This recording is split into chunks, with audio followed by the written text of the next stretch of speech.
Hello neighbors, it's Brad here at eTrailer, and today we're taking a look at installing the Curt trailer wiring harness on a 2022 Jeep Cherokee. Now this is going to be a great addition when you're putting your hitch on, just because chances are if you have a hitch mounted up and you have something with a decent towing capacity, you're going to want to have that 4-pole ready so you can plug into your trailer. And this is going to keep you safe and legal, just letting the people behind you know what you're actually doing. So when you have your lights on, they can see you. When you're turning or braking, they can also see what you're intending to do. Now, this is module protected, meaning if there is any backfeed from the trailer, it's going to prevent it from causing any damage to your OEM electronics. And plus you do have an inline fuse, which is also another form of protection. So the fact that it uses the OEM style clips is going to make this a pretty easy overall installation. And you do it once, this should be a great system that should last the lifespan of your vehicle. Adding trailer wiring to your vehicle is going to be a great way to get the light functions. So whether you plan on towing quite often and you need to have lights to your trailer with a 4-pole, this is going to be a quick way to get that accomplished, and it's going to be pretty easy to just plug into your taillights, as it does use an OEM style clip. So I'm going to go ahead and lay out this wiring harness just so we have kind of the lay of the land before we start installing. So first thing you'll notice is the red and green.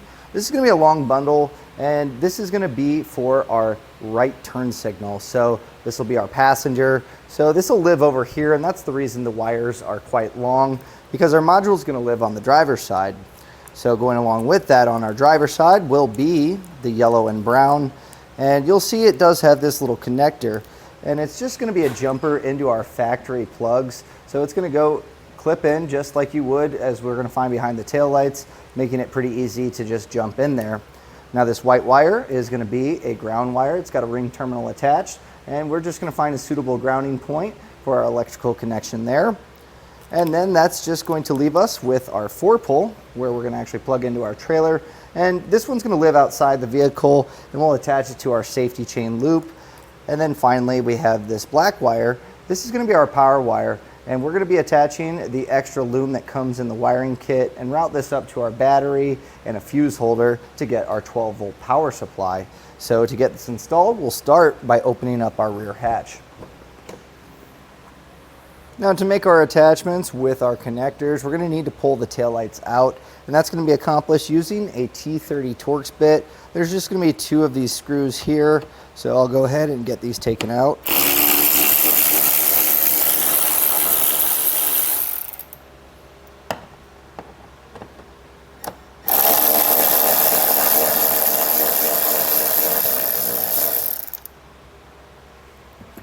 I recommend finding a nice safe spot to keep these, that way you have them later for reinstallation. I'm just going to set them in our cargo tray here. And now to get your taillight out, a lot of times there's going to be clips along here, but really the best method I've found to keep them from breaking is just kind of wiggling this back and forth. It's going to loosen those clips up and allow you to pop this out. So you can see these little plastic nubs here fit in these rubber plugs. So that's kind of where that pressure point might be if you're struggling. You can use a plastic trim panel tool or even a small credit card or something just to kind of wedge under there and pry it. Just don't use metal, you don't want to scratch or paint. But once you have these popped out, you're going to see this red clip. This is where our light functions are from the factory. We'll just snap that down, push on this tab, and then we can separate our plug. And once you have that unplugged, we'll go ahead and set our tail light in a safe spot. And then we're going to need to take our driver's side wiring, which is going to be our left turn signal, which is our yellow and brown. And we're going to want to get this plugged in, but we can't pass all of this down, so we need to feed this up. And the way I'm going to accomplish that, we use spare airline tubing here. You can use wire or even a string with a nut attached to it. You're going to want to drop this down, and that way underneath you'll have a way to attach these wires just with some tape and be able to pull that up, making it a lot easier. So as I said, I'm just using a spare airline tube here that we have around the shop and just kind of feeding this down. I'm going to hop underneath the vehicle and find that end of the airline. Now you may kind of need to just bounce it around. Sometimes a good trick is to take a flashlight, shine it underneath, and you'll see where that light's coming through. and you'll kind of be able to aim that fish wire towards it. So once you have that fish wire, whatever you use to fish down there, you can go ahead and tape up your plugs. Now what I try to do is save as much space. You don't want to bundle it up too tight because it can get pretty tight as you pull it through and just make it difficult getting caught up on things. So just kind of making it as thin as possible here is going to help feed that up.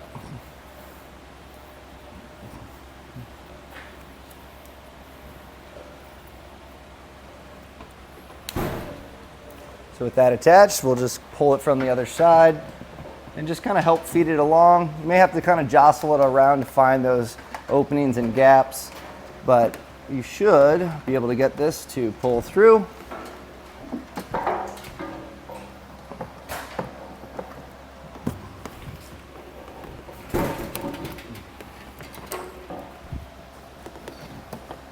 And then once pulled through, you can go ahead and remove that tape. Now once you've pulled this up, you can go ahead and make your attachment to our factory plug that we had that went to our taillight. Snap that in, push that lock pin in, and then you can actually go ahead and grab your taillight and get that plugged in as well.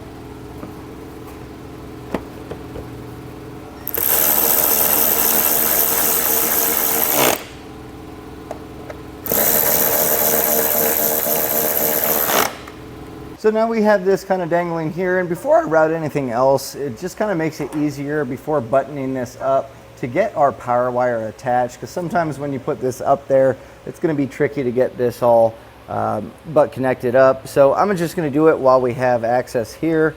So grab the bundle of power wire that's in the kit. We're just going to strip this back. And they do include a butt connector in the kit. It's going to work fine, but I highly suggest picking up some heat shrink butt connectors. We have some here available at eTrailer, and these are nice because once you crimp them down and take a heat gun to them, they're going to seal up, creating a watertight seal. And since this power wire does live outside the vehicle, it's going to be exposed to elements. So this is just a nice, easy way to make sure that it is protected, and that way your wires aren't breaking down. We're not getting water in there causing corrosion later on. So once crimped down, we'll take our heat gun to this and seal that up.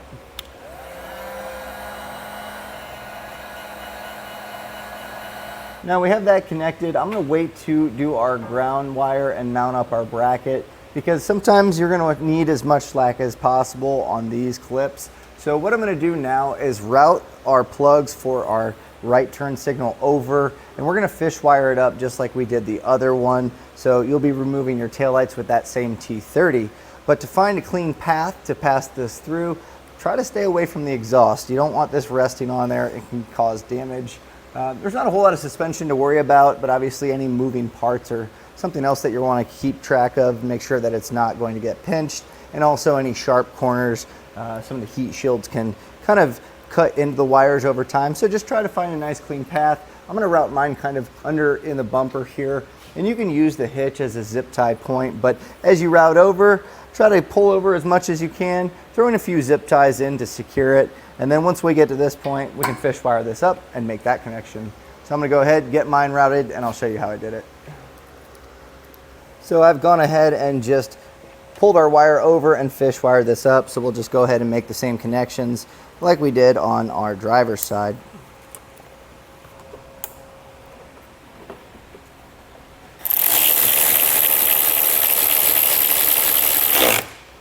So now grab your white ground wire, and the ring terminal you can see has a flat side that's going to sit flush against the metal, and you're looking for a raw piece of metal that's part of the chassis that we can kind of just self-tap screw this in. And I can see an unpainted portion here. Just make sure behind that there's nothing that screw could damage, and once you kind of find a nice place, you can go ahead and get that attached in.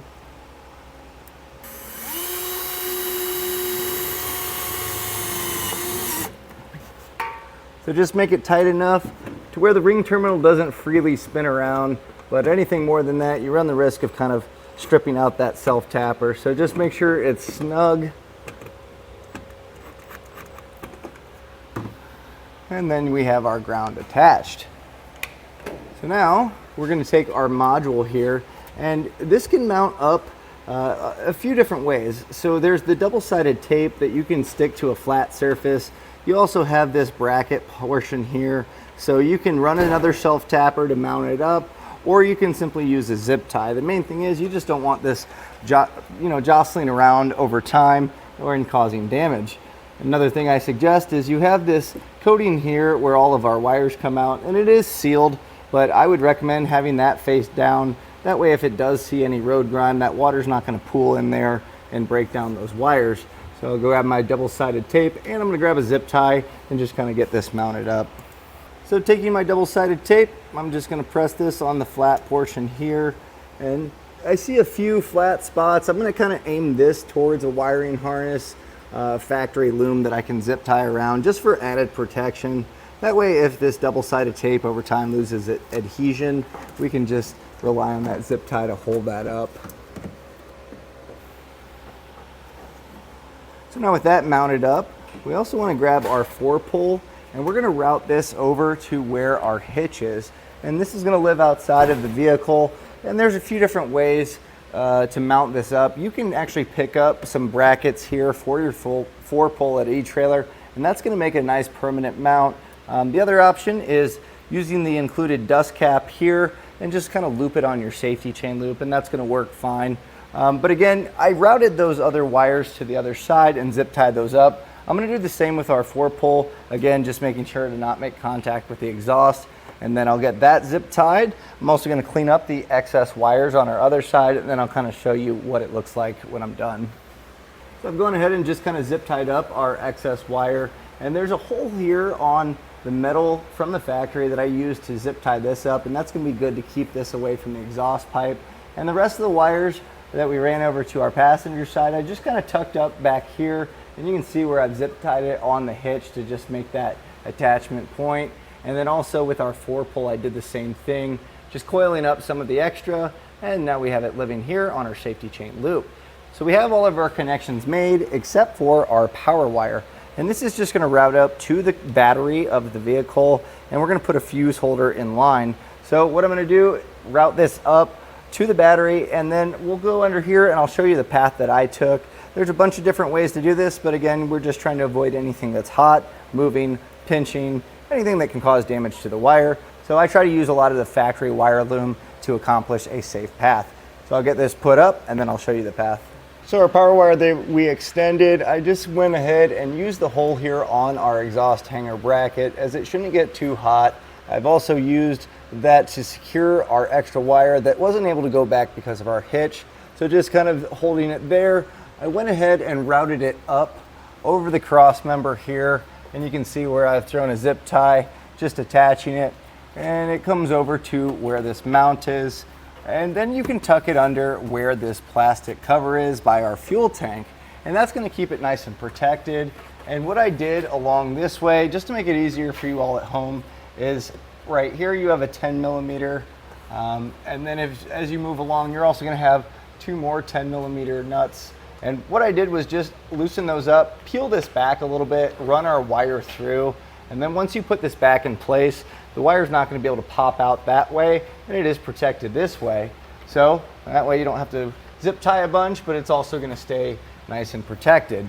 So I then routed it over here and made my way to an air line, which I've fish wired down from the battery side, which is on the driver. So using that airline tube or whatever you can to fish wire down, you're going to want to make sure that you stay away from, again, anything hot or moving. So the main thing to be concerned is you're going to have your steering column as well as a sway bar. So what I'll do is there's a nice little bracket here for some of the factory hard lines. So as I pull it up, I'm going to make sure to zip tie here to keep that away from the sway bar. And then as we go up, as long as we hold tension, it should be safe against the firewall, and then we can make the rest of our connections. So I'm going to hop back up, I'll pull this through, and I'll meet you under the hood. So as we pull this up, you can see that we have our positive battery terminal post here. So finding a nice clean way to route it, it's up to you, but you can kind of tuck this wire down and we'll pass it through, just kind of making our way over that way. And obviously we do have quite a bit of extra wire here, so we'll be able to cut some of that off.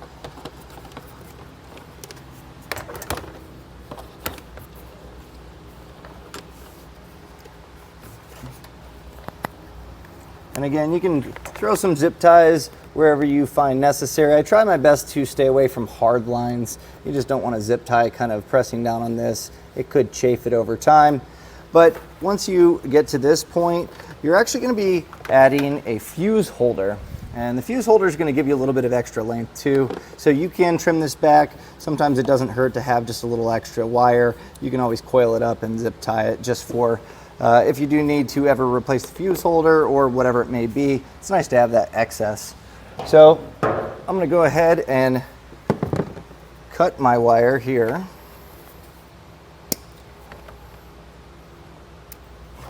And then we'll just strip back a section.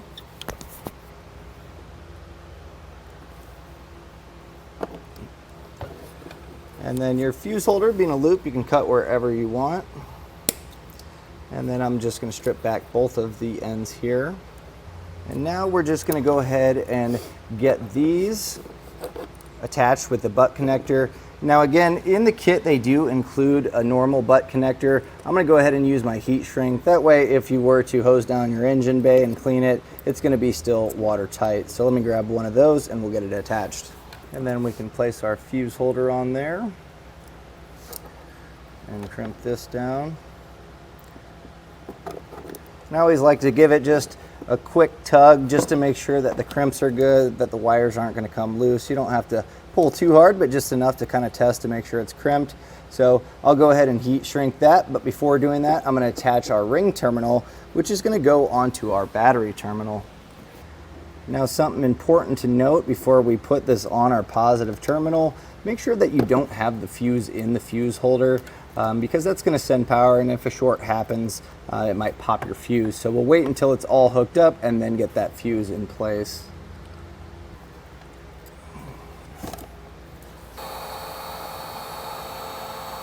Now we'll go ahead and grab our 10mm socket and we can loosen up the nut here on the terminal.